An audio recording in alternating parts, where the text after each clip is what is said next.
In this video, I'm going to teach you how to add shortcuts to Chromebook. It's a very easy process, so make sure to follow along. If there is a specific app or website that you would like to access quickly, you can either pin it to your shelf, which is one of the default features, or you can add it to the system tray over here. So all that you have to do if you want to add a website is to go over to a specific website. So open Chrome, go to a page, and click the three dots at the top right corner of the screen on your web browser. Now, go over to More Tools and you will find Create Shortcut. If you don't see this option under More Tools, look for Cast or Share. Once you go over to Share or More Tools and you find Create Shortcut, you will be able to add this specific website to your taskbar or your system tray. So you have the option to mark Open as Window. This way, whenever you click on the shortcut that you will be creating, it is going to open a separate window, or you can leave this unmarked if you just want to open in the same tab that you are using.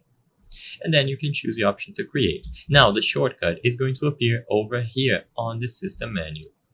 You can add multiple different shortcuts and all of them will refer to a specific website.